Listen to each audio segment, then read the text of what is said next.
YCP నేత మాజీ మంత్రి జోగి రమేష్ కు మరో బిగ్ షాక్ తగిలింది. రమేష్ ఆయన కుటుంబ సభ్యులపై హత్యా ప్రయత్నం, గృహహింస, వరకట్న నిరోధక చట్టం కింద కేసు నమోదైంది. ఆయన పెద్ద కోడలు జోగి మేఘన ఇచ్చిన ఫిర్యాదు మేరకు ఎన్టీఆర్ జిల్లా ఇబ్రహీంపట్నం పిఎస్లోని ఎఫ్ఐఆర్ అయినట్లు తెలుస్తుంది. మొత్తం 11 మంది నిందితుల పేర్లను ఎఫ్ఐఆర్లో చేర్చారు. జోగి రమేష్, అతని సోదరుడు రాము, రోహిత్, ప్రియాంక, జోగి రాము, అతని 2 కుమారులు రాకేష్, పండుతో పాటు రమా, సాయి పేర్లను రిపోర్ట్లో చేర్చారు.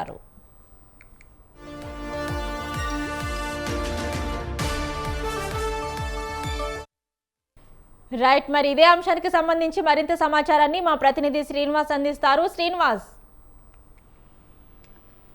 Thank you Bhavani. మాజీ మంత్రి జోగి రమేష్ కుటుంబానికి ఇది పెద్ద షాక్ అని చెప్పాలి. ఆయన పెద్ద కోడలు జోగి మేఘన ఇచ్చిన ఫిర్యాదు మేరకు ఎన్టీఆర్ జిల్లా ఇబ్రహీంపట్నం పోలీస్ స్టేషన్ లో ఎఫ్ఐఆర్ నమోదైంది. ఈ కేసులో మాజీ మంత్రి జోగి రమేష్ తో పాటు ఆయన కుటుంబ సభ్యులు, బంధువులు కలిపి మొత్తం 11 మందిపై పోలీసులు కేసు ఫైల్ చేశారని తెలుస్తుంది. ఇందులో ప్రధానంగా ఐపీసీ సెక్షన్ల కింద హత్యాయత్నం, గృహహింస, అలాగే వరకట్న నిరోధక చట్టం కింద కేసులు నమోదు చేసినట్లు కూడా తెలుస్తుంది.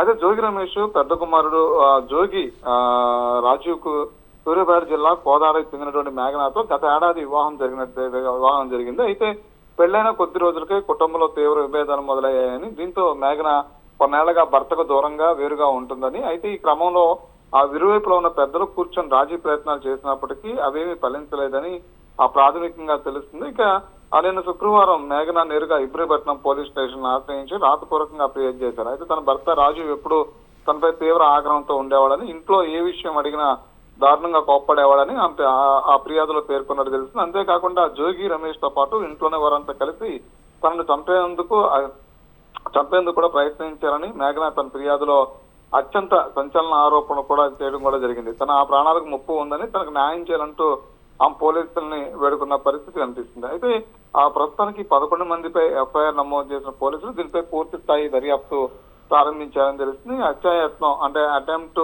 మర్డర్ లాంటి తీవ్రమైన సెక్షన్ లో ఉండటంతో పోలీసులు త్వరలోనే నిందితులకు నోటీసులు ఇవ్వడం కానీ లేదా విచారణ పిలవడం కానీ చేసే అవకాశం ఉంది. మరోవైపు ఈ కేసుపై మాజీ మంత్రి జోగి రమేష్ లేదా ఆయన కుమారుడు రాజు ఇంకా అధికారికంగా స్పందించాల్సి ఉంది. అయితే ఒక రాజకీయ ప్రముఖుడి కుటుంబంపై ఇది హత్యాయత్నం, గృహహింస కేసు నమోదు కావడం ఇప్పుడు ఉమ్మడి కృష్ణా జిల్లాతో పాటు ఏపీ రాజకీయాల్లో తీవ్ర దుమారం రేపుతుంది. గతంలో కూడా జోగి రమేష్ అనేక కేసులు ఎదుర్కొన్నారు. జోగి రాజు కూడా అనేక కేసులు ఎదుర్కొన్నారు.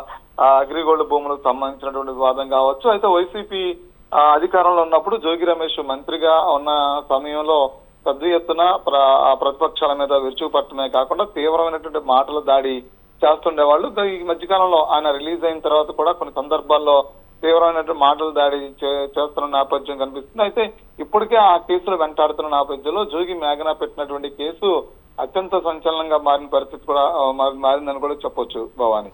Right, thank you Srinivas.